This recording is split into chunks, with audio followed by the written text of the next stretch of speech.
Grant, firstly, thank you so much. Appreciate you coming out, man. No, I appreciate you coming here. How's Brisbane? How's Australia? Good. It's beautiful. It's beautiful here. I keep catching great weather. Had great weather in Sydney.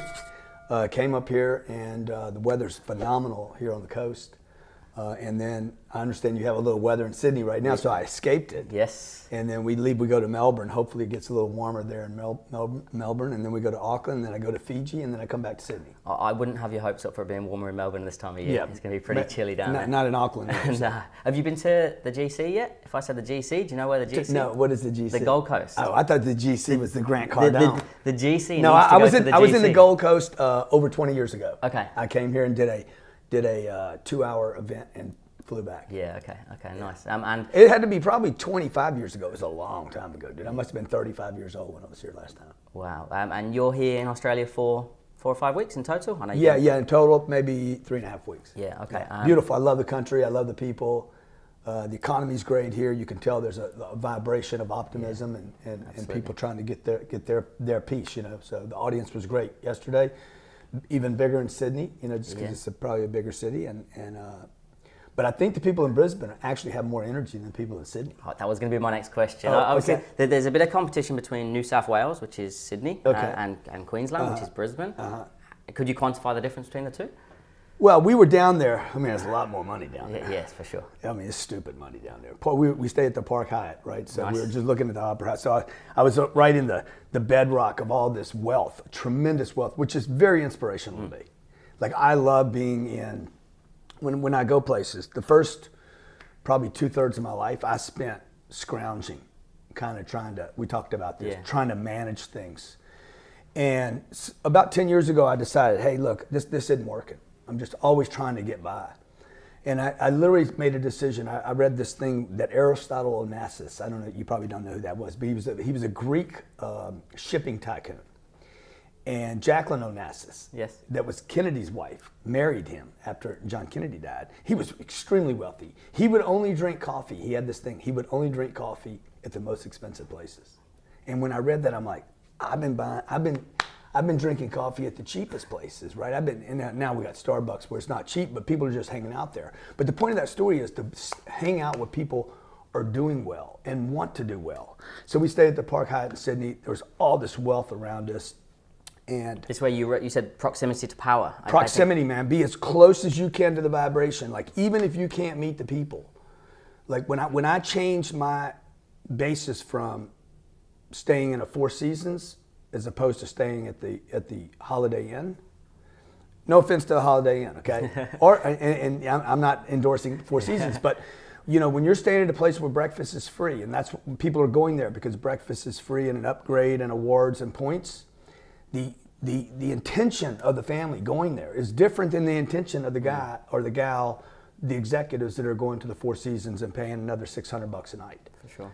One's wanting to do business and expand, and the other's trying to have a moment for their phones and their Facebook of memories, and that's great and everything, but everything's done on a budget over here, and these people over here are thinking about opportunity rather than budget. That changed my whole life 10 years ago. For sure.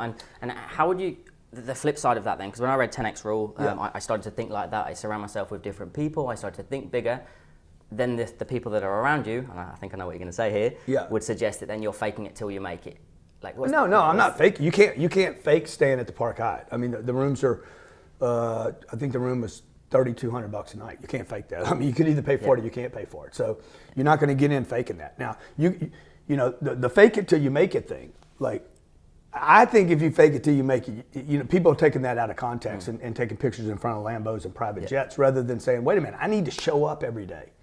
Fake it till you make it means you got to show up and act like your business is doing well if it's not. And keep showing up like it's doing well if you're not. To me, fake it if you make it means you just called on 6 people and all 6 said no. You need to walk into the 7th one like you closed all the first 6. Yeah, I love it. That's fake it till you make it. Anything short of that, like you're wearing a fake Rolex or you're buying a Hermes belt trying to show off or you're buying $2,800 shoes that you can't afford. You paid for them, but you can't afford them. That's faking it till you. That's faking it too, and that's not a good fake because nobody's going to do business with you because of your belt, your shoes, the car you drove up in. There's a lot of that going on today, yes, for sure. where people are, they're spending money they probably shouldn't be rather than making calls they should be. Yeah, I love it. Okay. Naturally, I'm in sales. I'm a sales trainer as well, so this is a bit of an ironic sort of interview, but I've also learned a lot from you over the last few years, and I'm sure you hear that an awful lot. Yeah, awesome. Obviously, I could sit here all day asking you questions specifically around sales, so I want to kind of put it into context for you so you can put it into context for the viewers. Our typical audience would be small to medium-sized enterprises, startups, people that are thinking about going out, starting their own business, all the way through to your Fortune 500 companies. Okay. Like we're working with Amex, Mercedes-Benz, Westpac Bank, which would be big over here.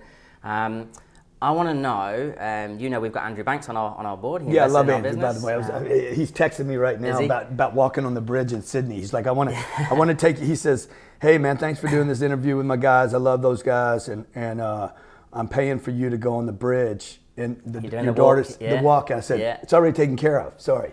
The guy that does the bridge knows me on Instagram. He's a fan, and he already offered. I said, Andrew, you got to buy me something else. My wife Alicia is over there. We were on the phone to him on the way up, and he said, "Grill Grant." He said, "You can go hard with him," and he said, "Shamelessly promote as well." So, but the first question I wanted to ask you was, Andrew's become like a big mentor to me. Who were and who are your mentors? Like, who did you follow from a sales perspective? Sales is what I want to Okay, well, so the sales thing, I've had a lot of mentors, most of which I have never met. In fact, I don't know that I've met any of them. Okay. I don't need to meet them.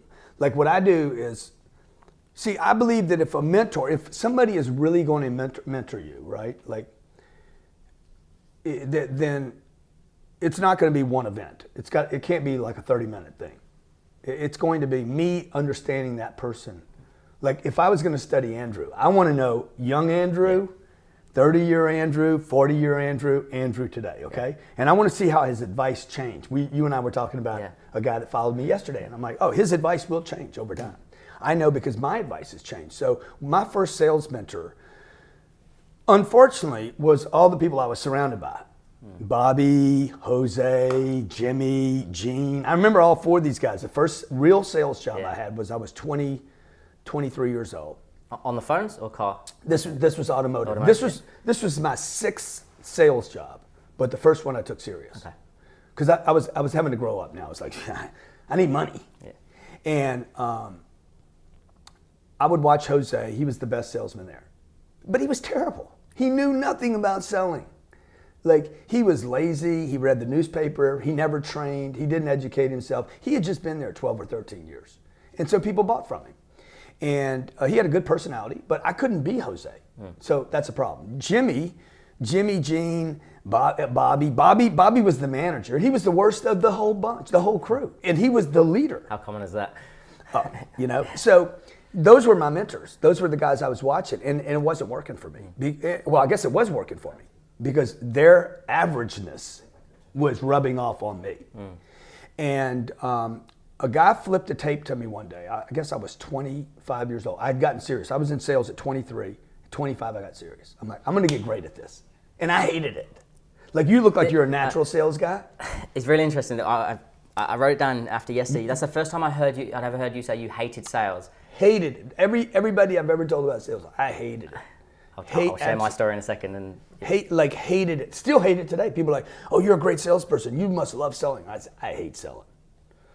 We had 1.4 million come into one of my businesses today. That's what I like. I like the money coming in. Anybody that says they don't like the money coming in, like, you're just like either extremely confused or like pushing money away from you. You need to like the idea that money's coming in. That's what I like as a salesperson. As a business person, I want money coming in. So this guy, Ray Sullivan, I still remember the guy's name. He liked me, and Ray was, he would visit the car dealership from time to time, and he walked in one day. I was 25, I was hungry. I wanted to do well. And I'd finished college, so he knew I was a person that believed in education. Nobody else in there believed in education. They're like, hey, things just happen. He flips this little tape to me and says, man, you might enjoy this. I just finished listening to this guy. Flips the tape to me. I take it. I put it in my car. I listen to it. I'm like, oh, my God.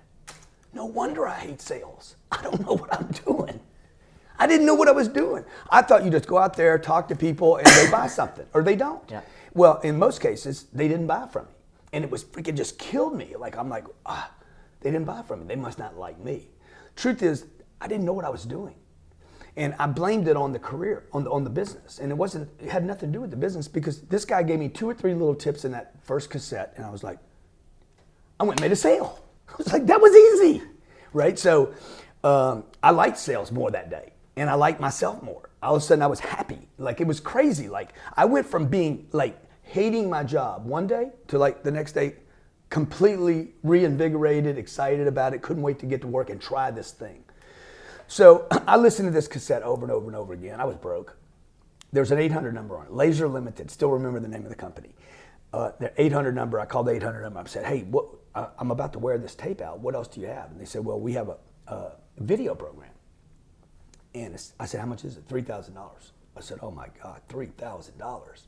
This is 30 years ago, dude. How old are you? 36. So you were 6 years old. So $3,000 30 years ago was $9 grand today. So I don't have $9 grand. I don't have $300. I hang up the phone. I call my mother. I said, hey, I need to borrow $3,000. Like, literally, this is how long it took. I was so excited about my career for the first time in my life. I said, I need to borrow $3,000. What for? I said, I need to borrow an educational program. All right, you're going to pay me back? I'm going to do my best. I'm going to pay you back. I'm going to try to pay you back this month, but I need at least a year. Okay? And I said, I think this is going to like put me on the right track. Ordered the tapes. She gave me the money, ordered the tapes. God bless my mother. She ordered the tapes, okay? The tapes, now this is 30 years ago, dude. When you order something 30 years ago, you don't get it for like two weeks, yeah. okay? Andrew knows what I'm talking about. He's older than me, I think. And so... I won't answer that. I'm not sure. Yeah. And so he's probably richer than me, too. So it probably takes 10 or 12 days to get to me. I was making sales the same day I ordered them, even though I wouldn't get the information for 10 or 12 days, because I was so excited. Like I had a track now. I took that little cassette, kept listening to it. When those tapes came, changed my entire career. The guy's name was Jackie Cooper. I was going to ask you who. Nobody knows that dude today.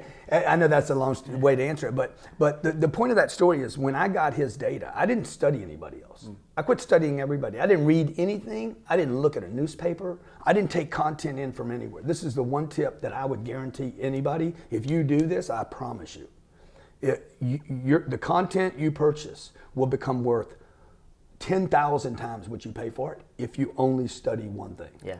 Do not study 3 and 4 and 5 things. And we spoke about that just before. It's like I got a bit confused with who do I follow. Mixed messages. I like a bit of that. I like a bit of that. I lose who I am. The problem is if you like a bit of this and like a bit of that, you got a bad diet. Yeah.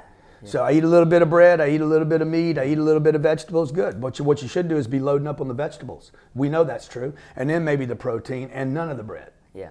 And because if you take a little bit of this, a little bit of that, you're never going to be in great shape. The people that train, like they're either going to go all vegetables, all protein, or I don't know, keto. They're going to keto themselves, whatever. But it's the commitment. It's like McGregor says, Conor McGregor says he says I'm not the best fighter, but I'm obsessed. So he gets that. Bruce Lee talked about, hey, I don't know 800 moves, but I practice one kick 800 times. He doesn't fear the man that has 800 moves. He fears the guy that has that kick practiced 800 times. So that $3,000 investment was probably worth to me, I don't know, a couple $100 million. Not only did it make me the top 1% of all the salespeople in an industry where it's hard, like that's a tough industry to be good in, but it also put me on my career track. The very thing I hated, I became great at. And that thing opened me up to the career that I would have now for 30 years and would be the first business of, probably, I guess I got 17 businesses. Yeah, wow. So even though you didn't have the money, it was still the best thing you ever did. One of my final questions. I borrowed the money, I paid my mother back. I paid my mother back within a week after I got the program. Wow. Like literally, my income went from $3,000 a month to $12,000 a month in the first month. It was like extraordinary for me. Now, not only was the information good, but the way I consumed the information was fanatical. And that's why I was on stage yesterday saying, guys, go to this thing. Go to this thing. Go to this thing. Go to this boot camp I'm doing in Sydney. I know it's going to work for you. I have zero doubt that it will work for you. It won't work for you, though, however, I can't influence somebody's life if they don't go to it. For sure. This story resonate, Leash? So I'll answer what you said earlier about me being a natural salesperson. I was actually an engineer in the UK for 8 years, so I'm quite methodical. Yeah. But I was poured into sales kicking and screaming. Like I had all the preconceived misconceptions about salespeople. Sure. And then I dress like this, so I don't really help myself. Yeah, so I dress like the car salesman. And then I got into almost a boiler room sort of environment, a bit naively when I first moved over here, and I was 21st out of 21 people for the first 2 or 3 months. And, I was crap. I was 20. You were 21 out of 21. I was 21 out of 21, and I was looking at that, the sales board. I'm looking at that every single day. And I was sleeping on a bathroom floor at one stage. I had 31 cents in my bank, and I'm I can't do this. I got in my own head. And then I got to the stage where it was either go back to the UK with my tail between my legs, go back to engineering, back to my comfort zone. So your accent's from the UK? I'm from Leicester in the UK. We won't hold that against you. And I watched one of your London Real interviews where you said it's like saying that all English people have got manners. It's actually really true. But yeah, so I was either go back there with my tail between my legs to my comfort zone, or I dig my heels in and I try and figure out what this world of sales is. And I did exactly the same as you. I borrowed, I scrounged, I watched every video I could consume for free.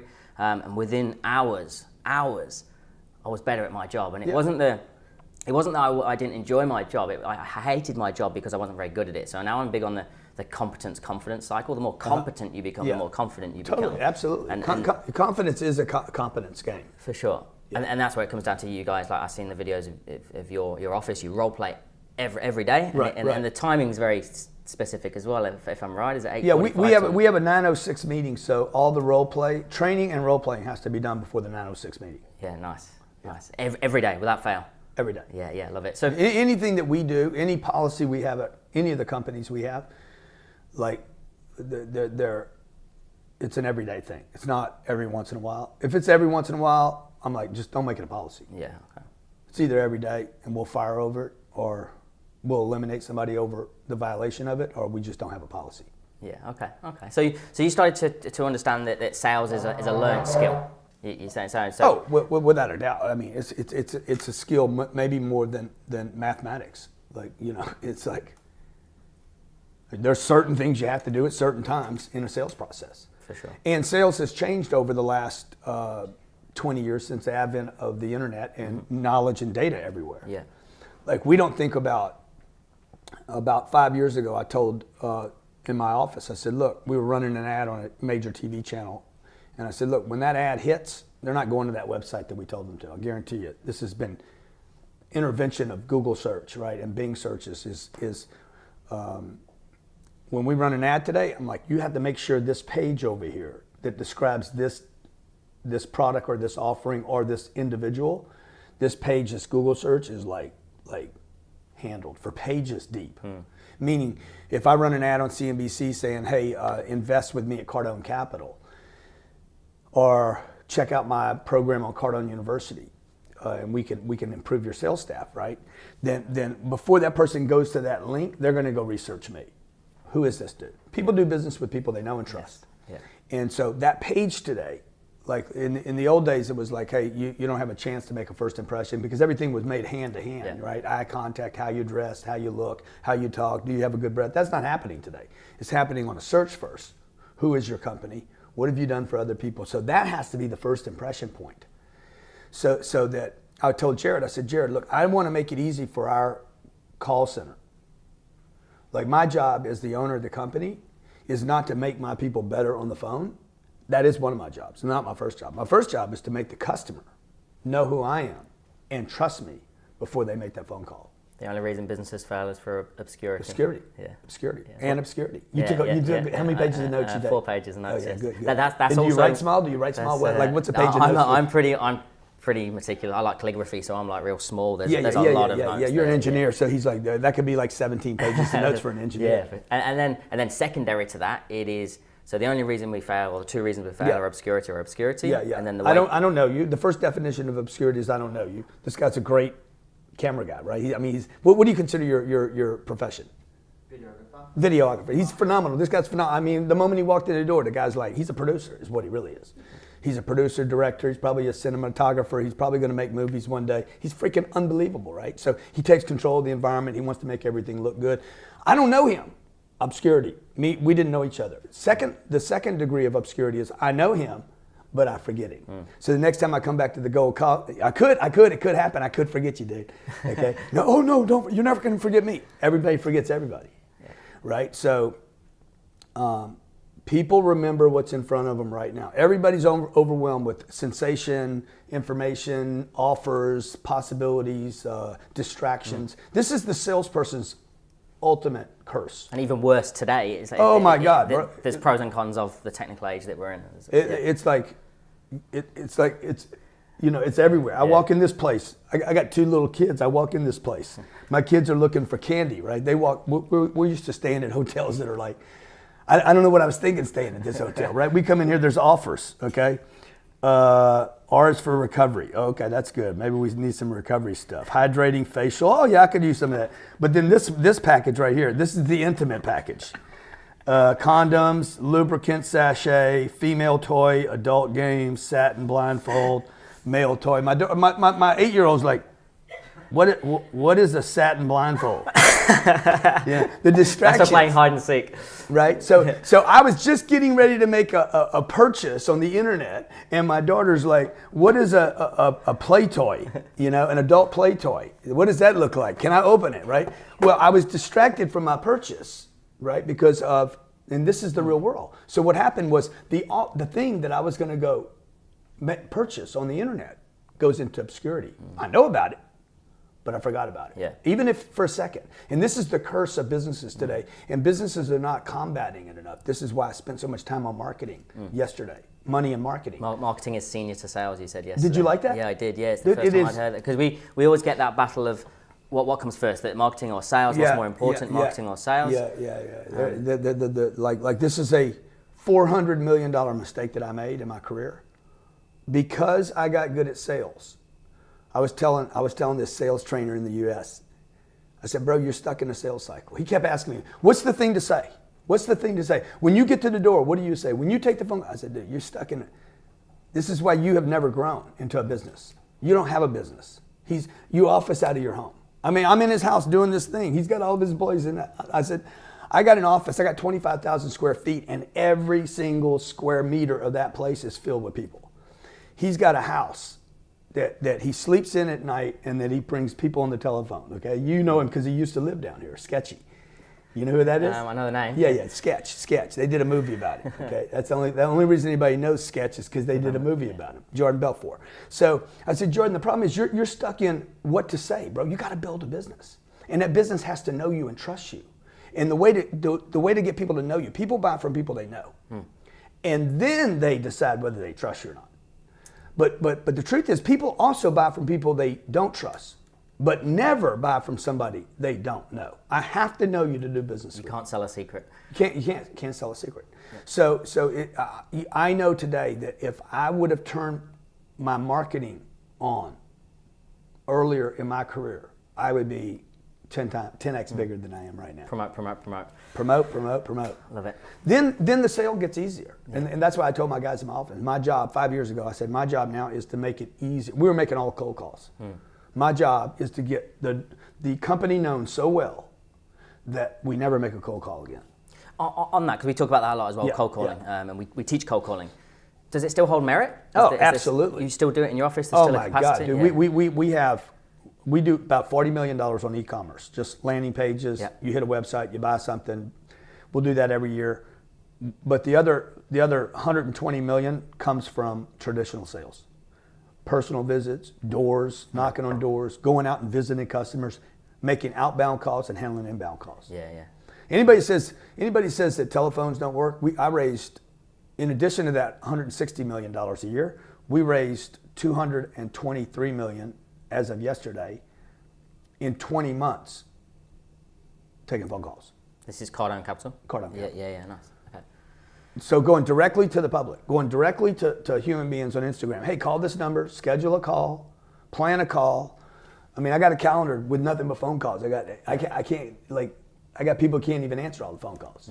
So call us. I need to answer that phone. How do I answer the phone? If I call my office right now, they're going to answer the phone like this. "Thank you for calling. Cardone Capital, what can I get you information on?" The first offer is information, to serve with information.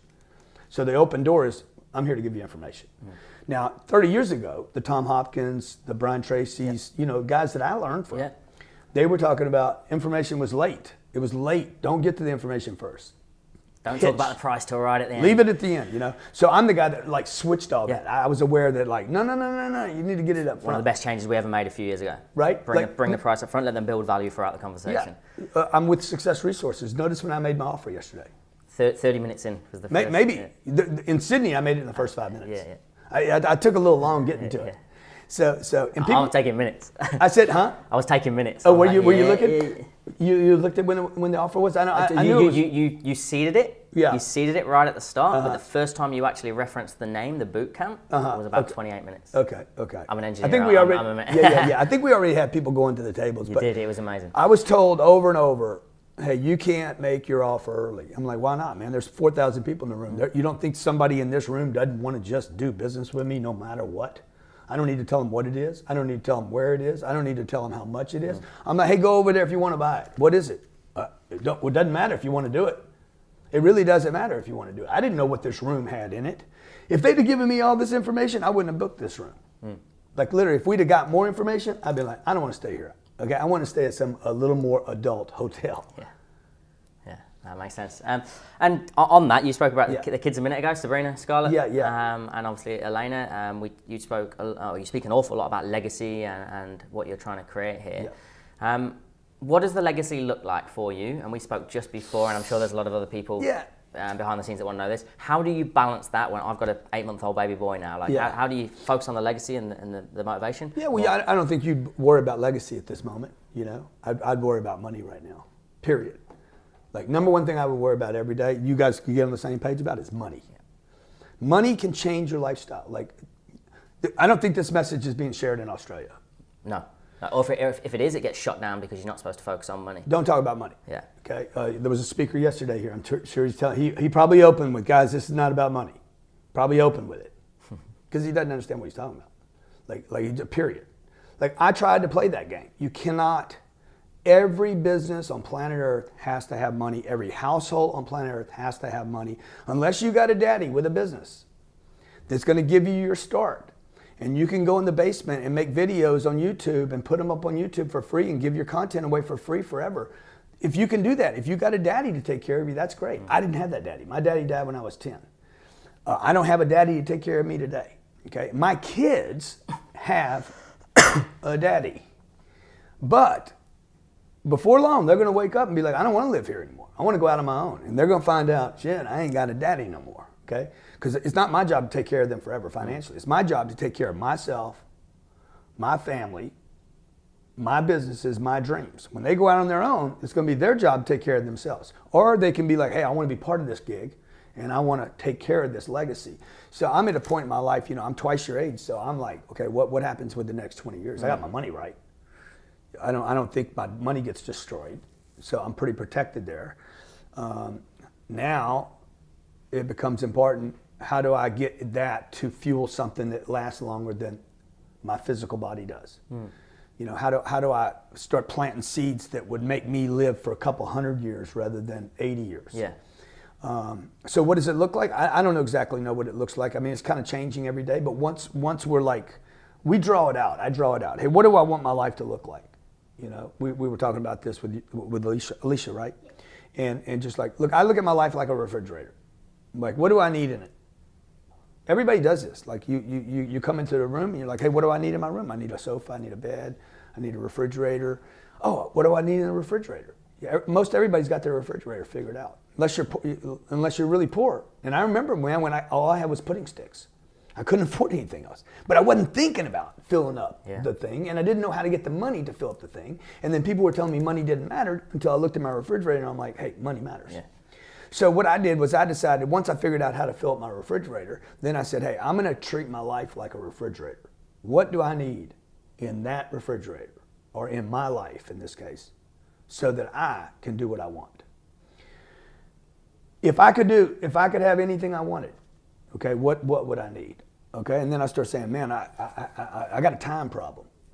First problem everybody's got is time. So with you guys, it's time. 100%. Okay, how do I get more time, man? No, you got to quit saying you don't have more time. You like just bitching about it. Yeah.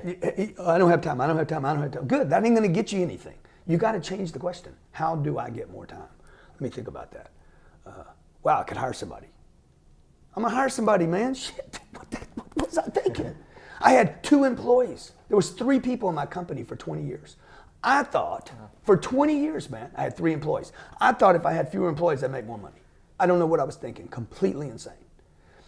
So I'm like, oh, wow, I could hire people. I started looking around. Ernst Young, a friend of mine that works at Ernst Young, he's a partner there. They have 200. I said, how many employees at Ernst Young? 254,000. I was like, oh, my God. I was sick, man. I wanted to puke. I'm like, what was I thinking?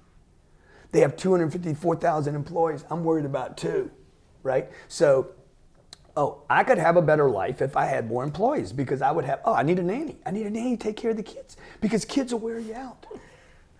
Like being with an 8-month-old all day long does not make you a better mother. It makes you an angry mother. It makes you a tired mother. Okay. Watch, dude. I can only spend so much time with my kids. And then I'm tapping out because I'm an adult. I don't want to be with an 8-year-old all day long. I love my kids. I probably spend without exaggeration. I have to be in the top 1% quartile of fathers that spend time with their kids because I figured my life out. That doesn't mean I'm with them right now. It means I'm doing this right now. And later when I get to be with them, I get to be with them. Yeah. Okay, but notice I'm in Australia and they're with me. Yeah. Oh, how do I do that? Oh, I need a plane, dude. Okay, I need employees. I need my company to work when I'm gone. I got 500 employees today. How do I buy real estate when I'm gone? How do I raise money when I'm not there, right? How do I fund deals? How do I finance deals? How does the bank give me a loan for $90 million and I'm in Australia speaking, but the property's in Florida? Oh, I need people, right? So what I did was start filling out, Elaine and I started filling out I don't want a house. Oh my God, what was I thinking about buying a house? I don't want a house, dude. I want to travel the world, make friends and have partners around the world. Me and Andrew could do business here and there together as partners, right? You and I could be partners here and expand my legacy. So, but I can't do that if I'm committed to some house, some 6,000 square foot house on a beach in Miami. It's nice, it sounds good. That's the dream. Oh, that's the dream, dude. That's the lifestyle. Yeah. No, the lifestyle is what I'm doing right now. I go where I want, when I want, as long as I want. And people are basically, they're creating their life like it's on a budget. Like you go to the grocery store. I got $100, that's all I can spend, and I go to the grocery store. That's not how life should be done. Life should be done regardless of the budget. Create the life. You're creating a life. You're not spending money you have. You're going to go get the money from other people to fund the life, an unbelievable life. Not one house, not I want to spend all weekend with the kids. There's no parents in the world that want to spend Saturday and Sunday, all Saturday and all Sunday, just with the kids. I know some of you moms and dads out there are going to say, oh yeah, I do. No, you don't actually, okay? You would like a couple of hours by yourself to take a nap. And that's okay. It's okay to do that. Well, doesn't make me a bad dad, man. My kids do not expect me to be with them all day long. Yeah. So they know I have my dreams to pursue too, not just their dreams to pursue. And so the legacy, like if you want to really do something big, you got to quit thinking about the money you have and you got to think about what do I really want if I could do whatever I wanted. Okay, good. That's what I want. Make the whole list so you guys can actually have something worth suffering for. Because right now she might be like, dude, when's our life change? That's what me and Elena went through. When's anything get any better than this? Because this isn't worth it. Just getting by and worried all the time and seeing you stress out. And you come home and you can't really be with her. You can't really be with her because you're worried about the business, right?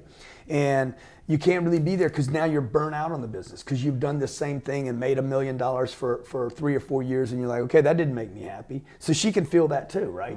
And so the relationship has to be new all the time. And that means the individuals in the relationship, for me, have to be doing new things all the time. And for me, I need adventure. Okay, I'm not a hiker. Like somebody said, I want to go to the Gold Coast and hike. And it sounds like a good idea, but I'm not going to do it. Man, tambourine. It's not my deal. It's just not my deal. I need engagement with people. I want to meet people. I want to help people. That's my deal. So Elena's got to be on the same page with me on that, or I got to get on her same page. Yeah. But somebody's got to get on one page. So the first sale ultimately is the partner. They have to believe that you can actually go forth and achieve what you're suggesting. Yeah, and you have to believe it first. And it needs to, and the payday needs to be big enough. Yeah. This is why people give up on their goals. Number one, I think people just get used to dropping targets. Okay, you had a target of 300 grand, and then the manager's like, okay, let's just settle for 260. 260 is good. Whatever. You should never lower a target, ever. Crank up the actions. Don't pull the target down. Yeah. Same thing in a relationship, right? Don't pull that target down of the relationship. Quit saying date night. You got one date night. Dude, what is one date night? Like I'm not even like I don't even do one. I won't even be good at it if you're only doing one date night. So that's not going to change the relationship. Like you guys need to have a plan that's like, okay, this is a game changer. We get to go to Fiji for 2 weeks every 3 months. We go to Fiji. The next time we go to Tahiti, the next time we go to Hawaii, and the next time we go to America and hang out with the Cardones for a weekend. Then people are like, okay, I'll suffer for that. See what I'm saying? The goals are typically so small for people. The thinking is so small that I need to make another 10 grand. 10 grand changes no one's life. It doesn't change anything. Unless you're homeless down on the street corner. But it'll still only change it for a second. Yeah, for sure. I like that. Make some notes through that. I'm conscious of your time, so we're good. I want to talk about sales again a little bit. Quick fire. What are your 3 favorite closes? My favorite close is just to ask people to just, have you seen enough to make a decision? Like when I shorten my sales cycles up, everything changed for me. And again, the guy that I studied years ago that you asked me about, he was very much in belief of a long sales cycle. This was, he existed in the 70s. It's just a different thing. He was right for that time. But you don't have to spend that much time with everyone. So, number one, have you seen enough to make a decision? I'm showing you this clipboard. Man, this clipboard's unbelievable, okay? Look what it does, right? Okay, the price on this is $6.69. Have you seen enough to make a decision? Number 2, why would you do this? Why would anybody spend $6.69 on a clipboard? I just can't even imagine that. And they're like, why would you ask that question? Because I want them to tell me why they would, rather than me trying to tell them why they would. Let them validate it. Yeah, and then my 3rd favorite close is actually having somebody tag the close. So second voice. Yeah. Hey, why didn't you do this? Yeah. So almost a quality control. Is there anything we could have done better? Take third ownership, person. Accountability. Yeah, third person. Even in deals that I think are good, like I'm good on this deal, man. This guy, he doesn't need to touch. We do that as salespeople, don't we? We hoard. Oh yeah, this is mine. Don't touch him. Don't say anything to him. I got it. You ain't got it. Yeah. If you got it, he's buying. Yeah. He's already giving you the money. Everything short of that is not done. Okay. Final couple of questions. You've online training.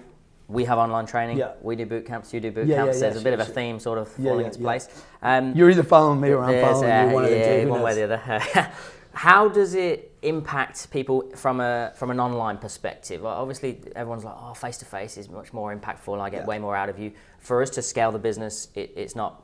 There's no value in creating more. Me and my business partner Jack, who's an amazing trainer as well. So online is where the business is going. That's what's scalable.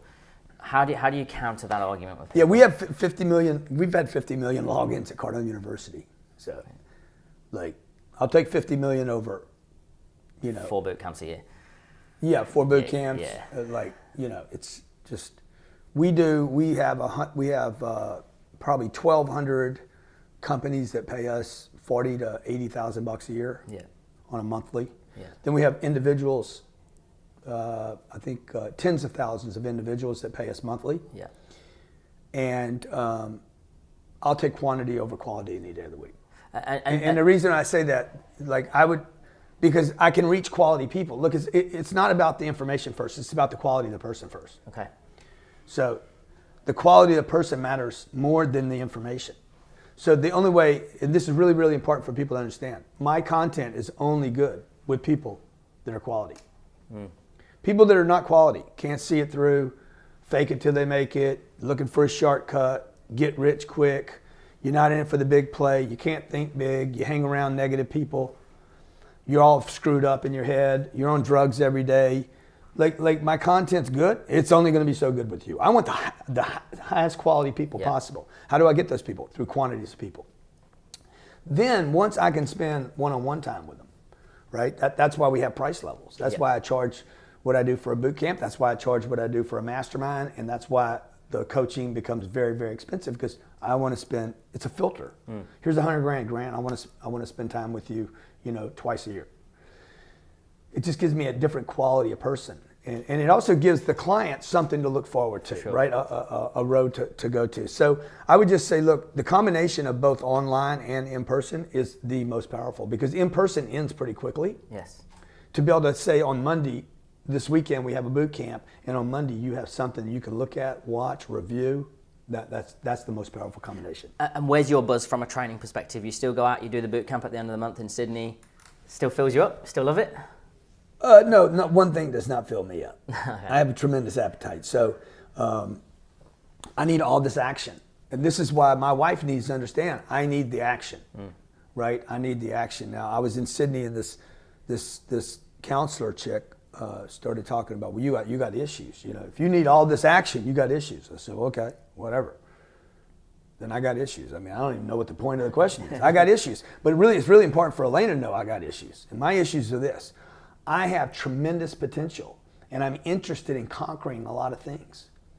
And if my partner is not going to participate in me going out into the world, if she's not interested in fluffing me up to go do more stuff and to fly, I'm not going to be happy in that bedroom. So I'm going to be happy if I'm doing a lot of things, and she is going to be happier, and we can fly the world, and we can be in Tokyo one day, Sydney the next, Brisbane, go to Auckland, go to Fiji, go to South America. We can make friends for my children. Money will not fix my kids, okay? What will help them in the future is having friends all over the world. Because most of this money that I'm making today won't even be worth anything 50 years from now. It's all going to be garbage. Yeah. But my friendships that I make around the world, you and I having a relationship, okay? You're going to probably outlive me, okay? And you could... See how we go? Well, hopefully. and you could 30, 40 years from now be with Sabrina when she needs something. You guys could be like, hey, I can help you. I was with your dad back in August, back in Brisbane. Yeah. Nice, I like it. I guess that was going to be one, you've kind of segued that quite nicely. Building relationships with your perceived competition. I know people will be looking at us going, Grant Cardone's a sales trainer, you're a sales trainer, that doesn't work. So I talk about you a lot from stage, and people say to me, why do you build up your competition? Does it make sense? How do you feel about that? Am I crazy for doing that? Look, even the competition I hate, even guys that I'm like, I just despise this individual, like I would still do stuff with them. Just because I disagree with somebody doesn't mean I wouldn't want to be on stage with them and do something. I think it's interesting. I go to the ice cream shop and you see all these flavors. Just because I don't want one doesn't mean I don't want to look at it. I get pleasure just looking at it. I mean, I bet that's good. Okay, but I hate pistachio. But it looks good. Damn, that thing looks good. I wish I liked it. I had a moment, right? Yeah. So there's people that I disagree with. Look, there's some people I will never, ever do anything with just because I disagree so much with the idea. Okay. Like if you were selling pills to solve people's problems, I'd be like, I'll never do anything with you, ever. No matter what, you could offer me $10 million. I'd be like, I'll never have anything to do with you. Because I know pills are bad for people. And I know I'm right on that. So, period. Like you can't convince me otherwise, right? So, but just because a guy has a different philosophy, right? He's a minimalist. He wants less. He's like, I just want to live life in a t-shirt. All right, good, dude. Just because you're confused doesn't mean I can't be on stage with you, right? I want to have enough. If money doesn't matter, I want to have enough to buy kids in another country t-shirts. Because right now, if all you're worried about is your minimalist life and your t-shirt and your kids, you can't fund t-shirts for kids in other countries. Poor people are selfish, right? Poor people are very selfish. People that just get by are even more selfish, by the way. People that get by, that are doing all right in life, have enough for themselves but no one else, are the most selfish people on the planet. Thank you so much. Okay, thank you. Really appreciate it. Man. Pleasure. One thing I wanted to say just quickly to the camera is Swish, selling with integrity and selling honestly. Swish, selling with integrity. And selling honestly. And selling honestly.